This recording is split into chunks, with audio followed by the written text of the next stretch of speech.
तो पिछले वीडियो में जो है हम लोग पढ़े थे इंट्रिंसिक सेमीकंडक्टर के बारे में। तो बताए थे कि इंट्रिंसिक सेमीकंडक्टर के अंदर रीकॉम्बिनेशन का एक प्रोसेस होता है। रीकॉम्बिनेशन का मतलब ये हुआ कि जैसे मान लेते हैं कि हमारा एक कंडक्शन बैंड है, सॉरी ऊपर एक बैलेंस बैंड है, ये बैलेंस बैंड है हमारा, अब ये हमारा कंडक्शन बैंड है। तो इलेक्ट्रॉन जो होता है वो बैलेंस बैंड से थर्मल एजिटेशन के कारण इलेक्ट्रॉन जो है यहाँ से जम करके कहाँ पहुँच जाता है, बैलेंस बैंड में, कंडक्शन बैंड में। और जब एक कंडक्शन बैंड में पहुंच जाता है तो इस इलेक्ट्रॉन के पास एनर्जी क्या रहेगी, हाई रहेगी, क्योंकि इतना एनर्जी तो गेन किया ही है डेल्टा आई जी, तभी तो यहाँ से यहाँ पहुँचा है। तो ये जो इलेक्ट्रॉन है फिर से अगर ये किसी तरह इलेक्ट्रॉन जो है फिर से एक कंडक्शन बैंड से आए और होल्स बैलेंस बैंड के इलेक्ट्रॉन को भर दे, मतलब ऐसे हो जाए कि इलेक्ट्रॉन जो है कंडक्शन बैंड के वो बैलेंस बैंड में चला जाए, तो उसको हम लोग नाम देते हैं रिकॉम्बिनेशन।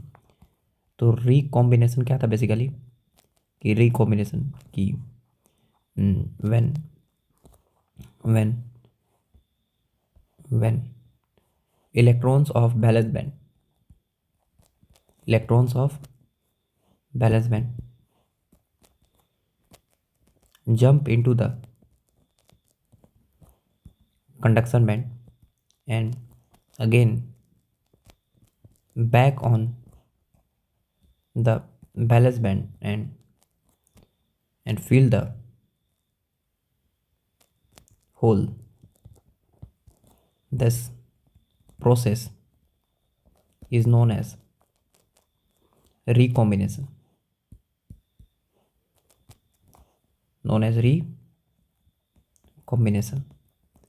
उसको हम लोग नाम देते थे रिकॉम्बिनेशन। तो ये जो इंट्रिंसिक सेमीकंडक्टर है उसके अंदर तो इलेक्ट्रॉन से होल से इलेक्ट्रॉन, इलेक्ट्रॉन से होल तो बढ़ते जाएंगे। जैसे आप ऐसे समझे, ये हमारा सिलिकॉन है, ऐसे सिलिकॉन का एटम है, ऐसे हमारा क्या है, सिलिकॉन का एटम ऐसे ऐसे। अब क्या होगा कि यहाँ से सिलिकॉन के एक बॉन्ड टूटेगा यहाँ से ऐसे, और होल क्रिएट होगा। यहाँ पे मान लेते हैं कि बॉन्ड टूटा, इलेक्ट्रॉन होल क्रिएट हुआ। मान लेते हैं इलेक्ट्रॉन यहाँ पे होल, यहाँ पे एक होल क्रिएट हुआ, मान लेते हैं इलेक्ट्रॉन। तो एक होल एक इलेक्ट्रॉन, एक होल एक इलेक्ट्रॉन ऐसे क्रिएट हो रहा है। तो इंट्रिंसिक सेमीकंडक्टर के अंदर बताया था कि एक होल जो है एक इलेक्ट्रॉन एक बार क्रिएट होगा, एक होल और एक इलेक्ट्रॉन। तो नंबर ऑफ इलेक्ट्रॉन और नंबर ऑफ होल की संख्या क्या थी, सेम थी। तो ये जो इलेक्ट्रॉन है किसी तरह मान लेते हैं कि ये जो इलेक्ट्रॉन है किसी तरह फिर से क्या कर दे, ये होल को ऐसे रिकम्बाइन कर दे, फिर से ये होल में चला जाए, ठीक है ना। तो इनको हम लोग नाम देते हैं रिकॉम्बिनेशन। और ये फाइनली जो है ऐसा हो ही जाता है, अगर टेम्परेचर अगर हम बढ़ाते जाएंगे बढ़ाते जाएंगे बढ़ाते जाएंगे तो जितना होल पेयर जनरेशन होगा उस सब के सब जो है वो रिकॉम्बिनेशन में चला जाएगा, ठीक है ना। जितने होल इलेक्ट्रॉन क्रिएट होंगे उस सब के सब रिकॉम्बिनेशन क्रिएट करते जाएंगे। तो इससे जो है हम यहाँ पर अगर हम इलेक्ट्रिक फील्ड ऐसे अप्लाई करेंगे तो हमारे पास करंट तो आएगा, करंट आएगा, इलेक्ट्रॉन जाएगा आगे, होल्स इलेक्ट्रॉन जाएगा पीछे इलेक्ट्रिक फील्ड के अपोजिट, और होल्स भागेंगे आगे। करेंट तो आएगा मेरे पास I is equal to I plus I H, और करेंट सबसे ज़्यादा किसकी वजह से आएगा, इलेक्ट्रॉन की वजह से, ठीक है। क्योंकि होल्स का टूटना जो है, होल्स का बनना कोवेलेंट बॉन्ड पे डिपेंड करता है, तो होल्स की वजह से करंट कम आता है। तो करंट तो आएंगे लेकिन करंट इसमें जो है बहुत कम आएंगे, ठीक है। करंट क्या होंगे, बहुत कम आएंगे। हम अगर कंडक्टिविटी को बढ़ाना चाहते हैं, ठीक है, वो भी 1000 टाइम्स बढ़ाना चाहते हैं कंडक्टिविटी को, तो उसके लिए जो है उसके साथ हमको कुछ इम्प्योरिटी मिक्स करना पड़ेगा, ठीक है। उसके साथ जो है कुछ इम्प्योरिटी क्या करना पड़ेगा, हमको मिक्स करना पड़ेगा, ठीक है। और वो जो इम्प्योरिटी मिक्स करेंगे तो उसको हम लोग नाम पढ़ेंगे डोपिंग। तो चलिए नेक्स्ट है हमारा इम्प्योर सेमीकंडक्टर या हमारा एक्सट्रिंसिक सेमीकंडक्टर। तो सेकेंड है हमारा extrinsic semiconductor.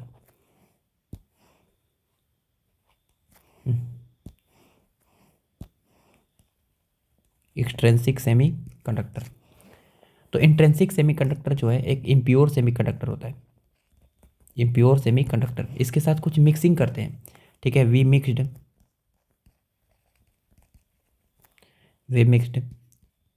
some impurity in intrinsic semiconductor, intrinsic semiconductor. जैसे इंट्रिंसिक सेमीकंडक्टर में जर्मेनियम था और सिलिकॉन था, तो सिलिकॉन और जर्मेनियम के अंदर जो है हम क्या करते हैं, ऐसे कुछ इम्प्योरिटी मिक्स करते हैं, ठीक है। और उससे जो बनता है हमारा, वो क्या बनता है, हमारा एक्सट्रिंसिक सेमीकंडक्टर बनता है। ये जो इंट्रिंसिक सेमीकंडक्टर होता है उसके अंदर दो तरह के हम इम्प्योरिटी मिक्स करते हैं। एक होता है हमारा trivalent impurity. Trivalent impurity trivalent impurity जो होता है बेसिकली उसके अंदर जो वैलेंस सेल होते हैं उनके अंदर 3 इलेक्ट्रॉन होते हैं, 3 इलेक्ट्रॉन्स इन वैलेंस सेल। ठीक है, वैलेंस सेल में कितने से इलेक्ट्रॉन होते हैं? आउटर मोस्ट सेल जो होते हैं उसमें 3 इलेक्ट्रॉन पाए जाते हैं। ठीक है, और इस तरह के जो एक्सट्रिंसिक सेमीकंडक्टर बनेगा उसके ट्राईवैलेंट इम्प्योरिटी मिक्स करने के साथ इंट्रिंसिक सेमीकंडक्टर में, तो उनको हम लोग नाम देंगे पी टाइप सेमीकंडक्टर। ठीक है, और एक होगा हमारा पेंटावैलेंट इम्प्योरिटी। पेंटावैलेंट इम्प्योरिटी तो पेंटावैलेंट इम्प्योरिटी में जो है 5 इलेक्ट्रॉन होंगे वैलेंस सेल में। इन वैलेंस सेल, वैलेंस सेल के अंदर जो है 5 इलेक्ट्रॉन होंगे। ठीक है ना, वैलेंस सेल के अंदर। और इस तरह के जो सेमीकंडक्टर होता है उसको हम लोग नाम देते हैं एन टाइप सेमीकंडक्टर। ठीक है, एन टाइप सेमीकंडक्टर। तो दो तरह के जो है एक्सट्रिंसिक सेमीकंडक्टर दो तरह के होते हैं, पी टाइप सेमीकंडक्टर और एन टाइप सेमीकंडक्टर। अब हम आपको बताए थे कि इंट्रिंसिक सेमीकंडक्टर के अंदर, इंट्रिंसिक सेमीकंडक्टर के अंदर जो 10 के पावर लगभग 8 सिलिकॉन एटम के पास एक इलेक्ट्रॉन होल पेयर जनरेट हो रहा था। 10 के पावर 8 सिलिकॉन एटम के पास एक hole electron hole pair generation हो रहा है, तो बहुत कम है, चार्ज कैरियर्स की संख्या बहुत कम है। ठीक है ना, लेस चार्ज कैरियर्स है, लेस चार्ज कैरियर्स।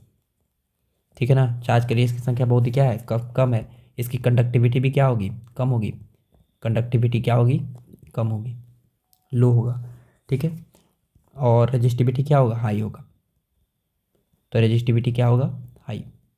ठीक है, कंडक्टिविटी क्या होगा, लेस होगा। तो हम चाहते हैं कि कंडक्टिविटी जो उसका 1000 टाइम्स बढ़े। ठीक है ना, उसके 1000 टाइम्स हम उसकी कंडक्टिविटी को बढ़ा दें। तो 1000 टाइम 2000 टाइम्स ऐसे कंडक्टिविटी को बढ़ाने के लिए जो है उसके साथ हम एक मिक्सिंग करते हैं, और उस मिक्सिंग को हम लोग नाम देते हैं डोपिंग। ठीक है, तो इस चीज़ को लिखिएगा कि to increase conductivity of intrinsic semiconductor by 1000 times, 1000 times we mix some impurities in intrinsic semiconductor called doping। क्या बोलते हैं उनको हम लोग, डोपिंग। ठीक है ना, तो उनको हम लोग नाम देते हैं डोपिंग। तो चलिए आगे चलते हैं हम लोग, और इन डोपिंग के बारे में पढ़ेंगे कि डोपिंग जो है वो एन टाइप सेमीकंडक्टर में और पी टाइप सेमीकंडक्टर में किस तरह से होता है।